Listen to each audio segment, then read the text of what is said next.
Bonjour, soyez les bienvenus dans Géopolitis. Nous allons nous intéresser cette semaine au Cachemire, point de tension entre l'Inde et le Pakistan.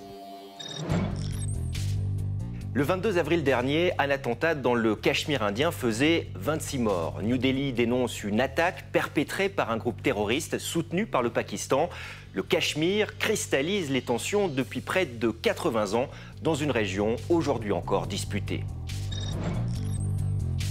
Inde-Pakistan, c'est aussi le face-à-face entre deux puissances nucléaires, un programme d'armement débuté par l'Inde dans les années 70, mais le Pakistan a rattrapé son retard, devenant le premier pays musulman à se doter de l'arme nucléaire.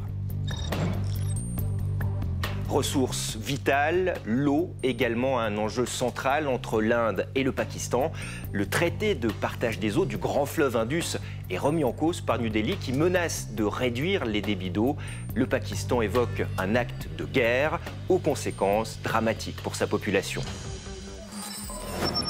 L'Inde et le Pakistan, deux pays qui se font face, deux nations en conflit.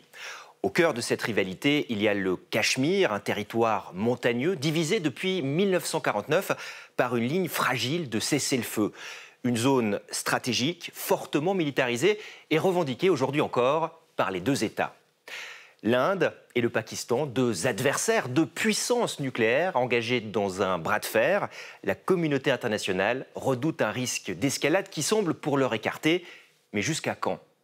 Narendra Modi, le Premier ministre indien, pensait avoir rétabli l'ordre dans le Cachemire avec le déploiement massif côté indien de troupes militaires. L'attentat du 22 avril aura sans doute ébranlé ces certitudes, car entre le Pakistan et l'Inde, l'équilibre reste fragile. Elsa Anguinolfi.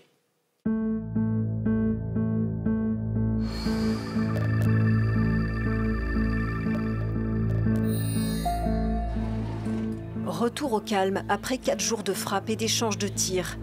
Le long de la ligne de contrôle qui sépare la zone administrée par l'Inde de celle administrée par le Pakistan, les habitants rentrent chez eux dans l'inquiétude. Nous voulons aller voir ce qui peut être récupéré et reconstruit. Que le bus soit tiré d'ici ou depuis de l'autre côté, ce sont les gens ordinaires qui meurent.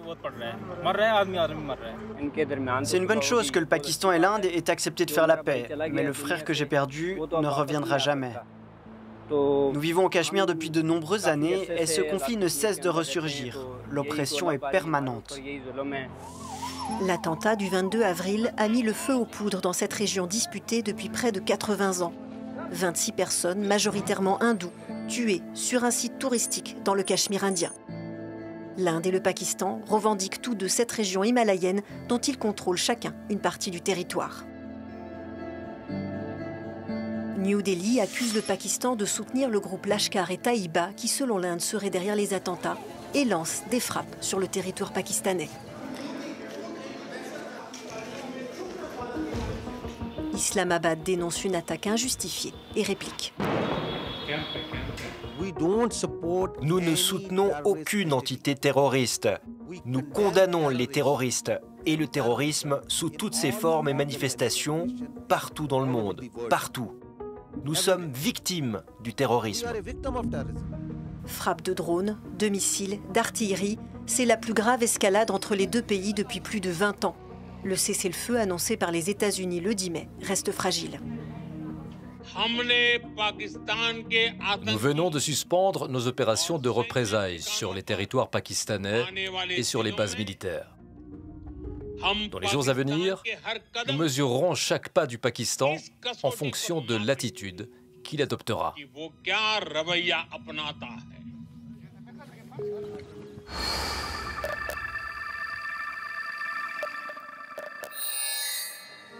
Il faut remonter à la fin des années 40 pour comprendre ce conflit sans fin. En 1947, les Britanniques se retirent de leur colonie des Indes, partagée alors entre deux États, le Pakistan, majoritairement musulman, et l'Inde, majoritairement hindoue. Le statut du Cachemire n'est alors pas réglé. Le Pakistan et l'Inde s'engagent dans une première guerre pour le contrôle de cette région. En 1949, un cessez-le-feu est signé qui établit le tracé d'une ligne de contrôle, frontière de facto entre les deux pays. L'Inde et le Pakistan se sont affrontés depuis à plusieurs reprises au Cachemire. L'Inde fait aussi face, depuis la fin des années 1980, à des mouvements insurrectionnels dans la partie qu'elle contrôle. En 2019, peu après sa réélection, Narendra Modi révoque le statut d'autonomie partielle du Cachemire indien. Internet est coupé, les arrestations se multiplient et des milliers de soldats et de policiers sont déployés. Une reprise en main sécuritaire et politique, remise en question par l'attentat de ce printemps. Mélissa Levaillon, bonjour. Bonjour. Vous êtes docteur en sciences politiques, spécialiste des relations internationales en Asie du Sud. Vous connaissez très bien la diplomatie indienne, pakistanaise. On va revenir justement sur ces tensions récurrentes entre l'Inde et le Pakistan avec le Cachemire qui est réellement un lieu stratégique à la fois pour New Delhi, à la fois pour Islamabad. Ah oui, c'est le point de tension, si vous voulez, entre les deux États. Et c'est vraiment le point qui fait que le conflit aujourd'hui entre les deux États n'arrive pas à se résoudre.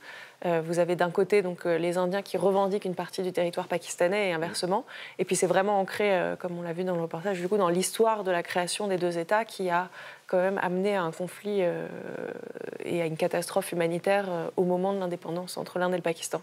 Alors Narendra Modi, le Premier ministre indien, avait d'une certaine manière annoncé une pacification de la région. Il y avait des touristes qui se rendaient dans le Cachemire indien. Il s'est trompé ? Il s'est trompé en partie. En fait, il a annoncé à la fois une pacification de la région et la fin du statut autonome du Cachemire en 2019. Et ça, pour lui, c'était justement son engagement pour faire du Cachemire un État qu'il appellerait normal. Il s'était engagé à faire augmenter le nombre de touristes qui visiteraient la région. Et de fait, le nombre de touristes est passé de 1 million à 3 millions sur les 3 dernières années. Donc ça a été un succès.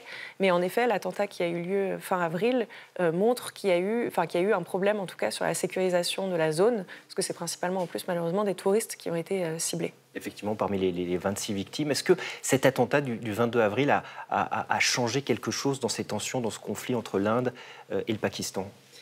Ça a réactivé le conflit. Ça n'a pas vraiment changé quelque chose, parce qu'on est vraiment sur la continuité de tout ce qui s'est passé, avec le dernier attentat qui avait eu lieu en 2019 aussi, revendiqué par un groupe terroriste pakistanais, le Jaish-e-Mohammed. Mais donc ça a réactivé en fait ce conflit entre les deux États qui se cristallise vraiment sur le fait que, historiquement, le Pakistan a armé, a financé des groupes terroristes qui ont fait des attentats au Cachemire. Il a soutenu aussi des groupes indépendantistes cachemiris. C'était vraiment une stratégie du Pakistan dans les années 80-90 et qui entretient aussi ces tensions entre les deux États. Alors l'Inde pointe justement du doigt très souvent des groupes terroristes pilotés par le Pakistan. Est-ce que c'est toujours une stratégie du Pakistan, cette stratégie de déstabilisation de la région ? Alors là, c'est pas très clair. Justement, sur l'attentat qui a eu lieu le 22 avril, l'Inde a tout de suite accusé le Pakistan et a tout de suite pointé du doigt donc, des groupes terroristes pakistanais, là, en l'occurrence le Lashkar-e-Taiba. Et là, les liens ne sont pas forcément évidents et on sait qu'il y a des groupes locaux d'insurgés indiens qui ont pris les armes du côté cachemire indien, qui ne sont pas forcément directement liés au Pakistan. Donc c'est assez compliqué et l'Inde devait s'engager à donner des preuves de ces accusations et ils ne les ont pas encore rendues publiques. Donc il y a quand même des doutes. Après, ça reste quand même une stratégie. Ce qui est sûr, c'est que l'affirmation de l'Inde, suivant le fait que le Pakistan ne mène pas une politique antiterroriste très proactive sur son territoire, elle est réelle, puisque dans les faits, on voit qu'il y a quand même des groupes terroristes pakistanais qui peuvent encore opérer sur le sol pakistanais. Mais là, le lien direct avec l'attentat du 22 avril n'est pas évident. Parce qu'il y a vraiment une couche indépendantiste qui se rajoute dans la complexité de ce conflit. Oui, ça c'est important. Le groupe terroriste, donc le Kashmiri Resistance, qui a fait l'attentat le 22 avril et qui l'a revendiqué, il s'est créé en 2019, justement suite à l'annonce de la fin du statut autonome du Cachemire. Et il s'est créé vraiment sur des revendications indépendantistes, qui n'étaient pas forcément islamistes à la base, parce que tout de suite on a parlé d'islamisme radical, de terrorisme islamiste. Là, on était vraiment sur une stratégie nationaliste indépendantiste, qui a priori du coup évolué ces dernières années. Mais donc il y a aussi des enjeux nationalistes indépendantistes qui se greffent à ces tensions entre les deux États. Ouais. L'Inde et le Pakistan, c'est aussi un face-à-face entre deux puissances nucléaire. Alors, l'emploi du nucléaire a aussi très vite été brandi par le Pakistan. Ça a été encore le cas lors des derniers affrontements. Retour sur cette course au nucléaire qui inquiète aussi la communauté internationale. Nathalie Boujard.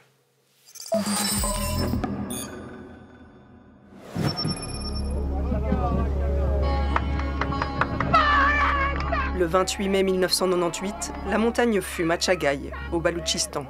2 jours plus tard, une explosion dans le désert de Karan. Le Pakistan vient de réaliser ses 6 premiers essais nucléaires et devient ainsi le premier pays musulman à disposer de l'arme atomique.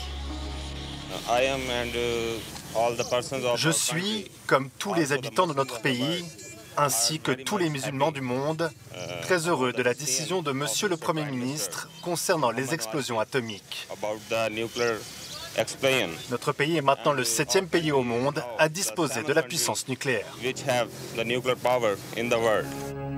Ces essais sont une réponse coup pour coup à des tests atomiques indiens effectués à peine 2 semaines auparavant.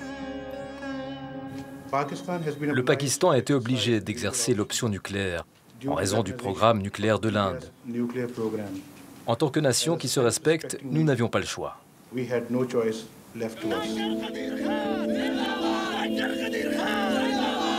Islamabad a secrètement développé le programme nucléaire à partir des années 1970.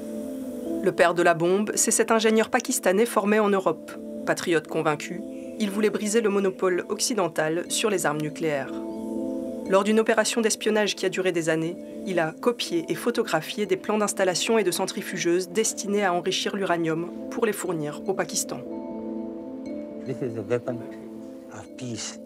C'est une arme de paix, un garant de la paix, qui a donné la paix à l'Europe, qui l'a donnée à d'autres endroits et qui nous donnera aussi la paix. La communauté internationale condamne immédiatement ces tests, s'inquiète de l'escalade nucléaire entre les 2 pays. Nos signaux sont très clairs. Vous vous trompez de voie, il faut arrêter l'escalade et il faut aller dans le sens inverse. En conflit incessant, la défense est un pilier central pour ces 2 pays, avec une certaine asymétrie. L'Inde a dépensé 86,1 milliards de dollars pour sa défense en 2024, 10,2 pour le Pakistan. L'Inde peut compter sur 1,5 million de militaires actifs contre 660 000 côté pakistanais. Mais au niveau du nucléaire, les 2 pays possèdent un arsenal comparable, 180 ogives pour l'Inde contre 170 côté Pakistan. Ces 20 dernières années, les 2 rivaux n'ont jamais cessé de développer leur capacité nucléaire et n'ont toujours pas signé le traité de non-prolifération.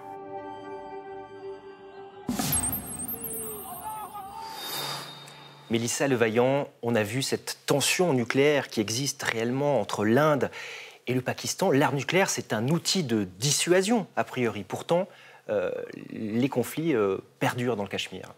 Oui, alors c'est un outil de dissuasion, mais en fait, c'est aussi un facteur d'instabilité permanente dans le cas de l'affrontement entre l'Inde et le Pakistan. Si vous voulez, du fait d'avoir l'arme nucléaire, les 2 États ne se sont jamais lancés dans un conflit de haute intensité. Et ça, a priori, c'est en partie en raison de la possession des 2 côtés de l'arme nucléaire.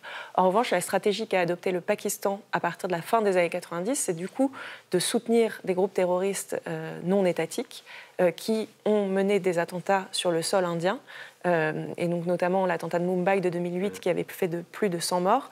Et à ce moment-là, les Indiens, si vous voulez, s'étaient retrouvés dans une situation un peu difficile, puisqu'ils n'avaient pas pu, alors même que pour le coup, cet attentat-là, on savait qu'il y avait des liens directs avec le Lashkar-e-Taiba qui était soutenu par les services de renseignement pakistanais, les Indiens n'avaient pas pu procéder à des frappes ou en tout cas à des représailles contre cet attentat de peur de la bombe nucléaire. Et en fait, ça a été quand même une forme de traumatisme transpartisan, que ce soit du parti du Congrès qui est aujourd'hui dans l'opposition ou du parti nationaliste hindou aujourd'hui, de cette idée qu'ils ne pouvaient pas répondre à des frappes qui étaient pilotées par le gouvernement pakistanais.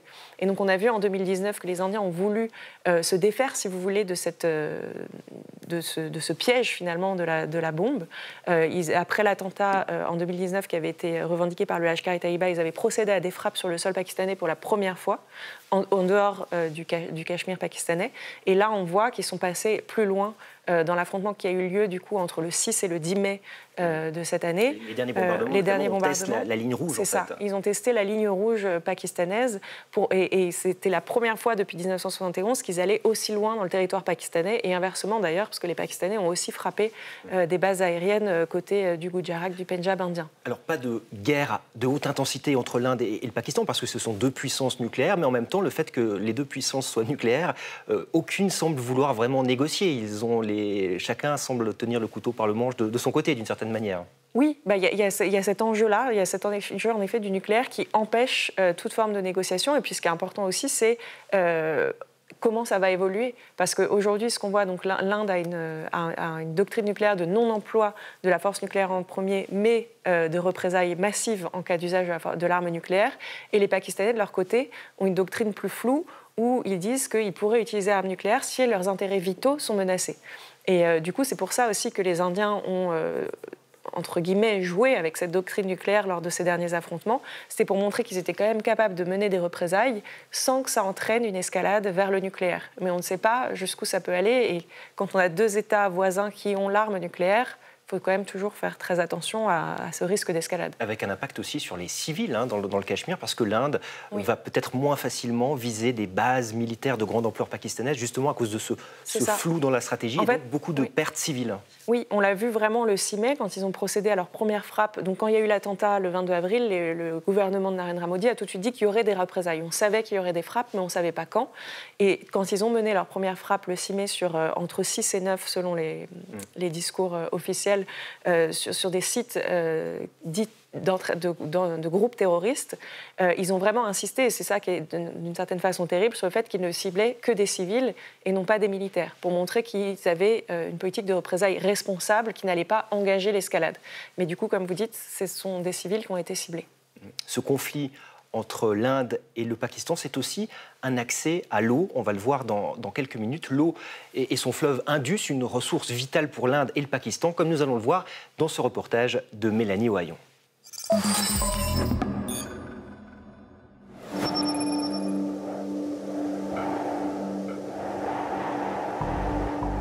Il serpente dans les plaines du Ladakh depuis les glaciers de l'Himalaya. Et puis il traverse du nord au sud le Pakistan.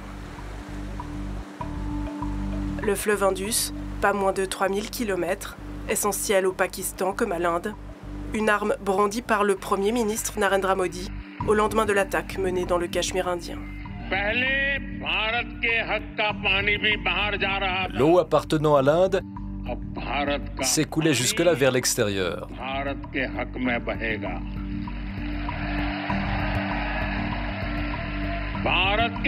Elle sera désormais stoppée pour servir les intérêts de l'Inde. L'Inde annonce suspendre le traité des eaux de l'Indus qui règle le partage des ressources avec le Pakistan depuis 1960. Une première en plus de 60 ans. Le traité octroie à l'Inde le contrôle des 3 affluents de la partie orientale, au Pakistan, le contrôle de l'Indus et ses affluents côté occidental. L'Inde peut y construire des barrages sur son territoire à condition de ne pas détourner ou retenir l'eau. New Delhi multiplie ces dernières années des projets hydroélectriques dans le Cachemire indien. Si l'Inde coupe les vannes en amont, elle menace particulièrement toute la région du Pendjab, considérée comme le grenier à blé du Pakistan, et la zone la plus peuplée du pays. Toute tentative visant à stopper ou à détourner le flux d'eau appartenant au Pakistan, en vertu du traité des eaux de l'Indus, et l'usurpation des droits des parties situées en aval, sera considérée comme un acte de guerre.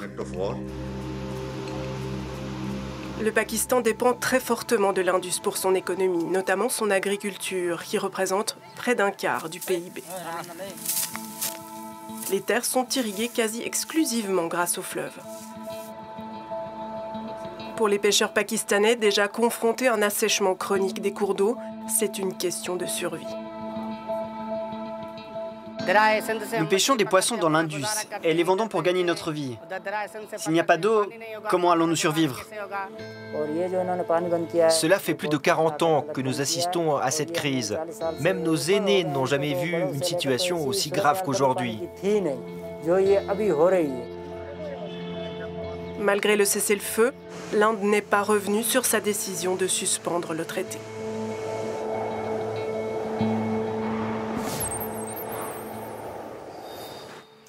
Mélissa Levaillant, on vient de le voir, l'eau, c'est aussi un enjeu central à la fois pour l'Inde et le Pakistan.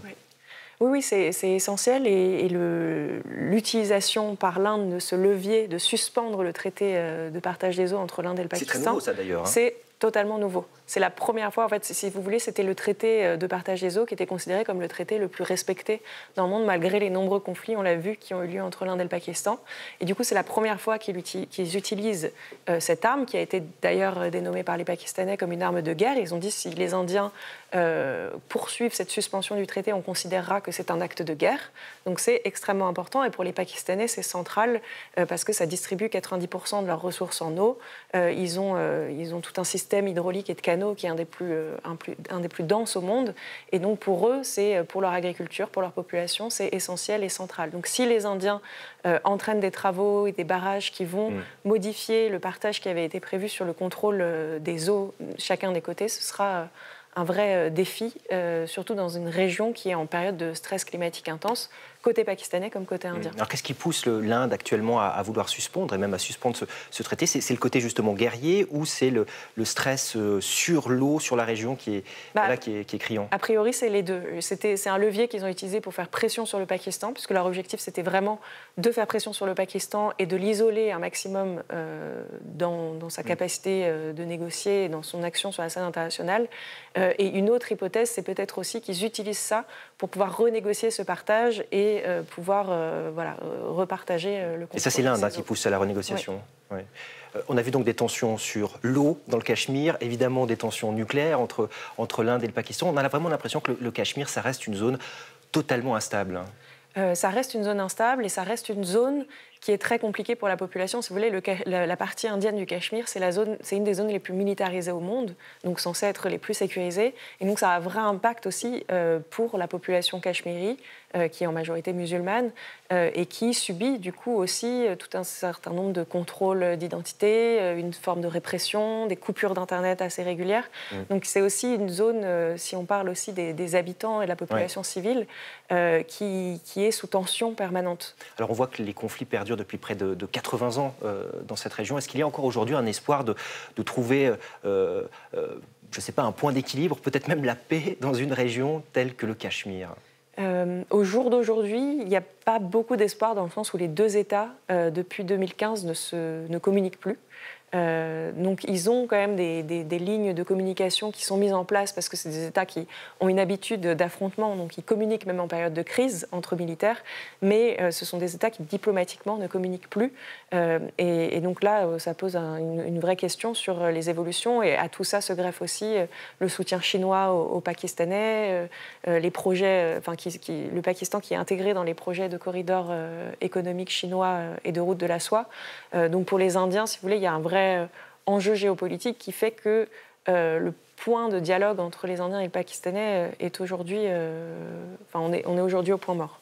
Avec même pas une frontière, une ligne de cessez-le-feu qui reste vraiment très fragile. Qui reste très fragile, mais ça, c'est depuis vraiment les années 2000. Elle est régulièrement violée, le cessez-le-feu est régulièrement violé depuis les années 2000 entre les deux États à l'initiative de l'un ou de l'autre. Ça, c'est ça va perdurer. Il va y avoir inévitablement des escarmouches ou en tout cas des tensions récurrentes. A priori, oui. Et puis, une vraie inquiétude aussi, c'est qu'est-ce qui se passe s'il y a un autre attentat côté cachemire indien, comment réagiraient les Indiens? Est-ce que cet attentat serait soutenu ou pas par des groupes terroristes pakistanais? Et puis la vraie question aussi, pour revenir sur l'eau, c'est si les Indiens vont jusqu'au bout et suspendent réellement ce traité de partage des eaux. Les Pakistanais ayant dit qu'ils considéraient cela comme un acte de guerre, on n'est pas sur un scénario très optimiste pour l'évolution des relations entre les deux. Beaucoup d'inconnus dans cette région du globe. Mélissa Levaillant, vous êtes spécialiste des relations internationales en Asie du Sud. Merci d'être passée dans Géopolitis. Et je vous propose maintenant un retour en archives sur ce qui avait été à l'époque un événement majeur vers un possible rapprochement entre l'Inde et le Pakistan. L'ouverture d'une ligne de bus entre le Cachemire indien et le Cachemire pakistanais. C'était il y a 20 ans. Une réouverture temporaire créant une brèche, un espoir après de longues années de guerre.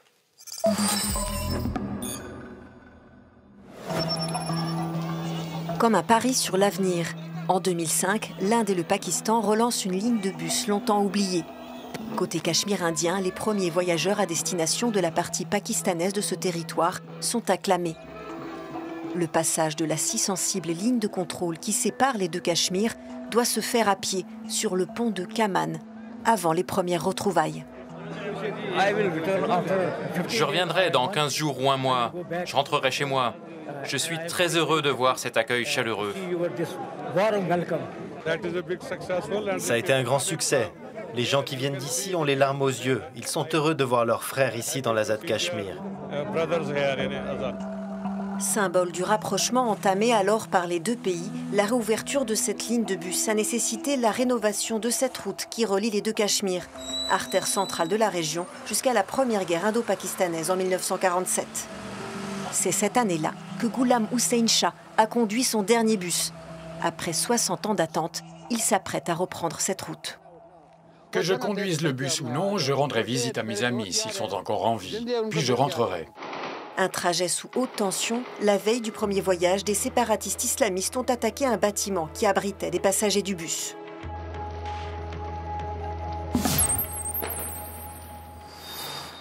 Vous dire encore que ces bus ne circulent plus aujourd'hui. Les lignes de transit entre le Cachemire indien et pakistanais sont aujourd'hui fermées.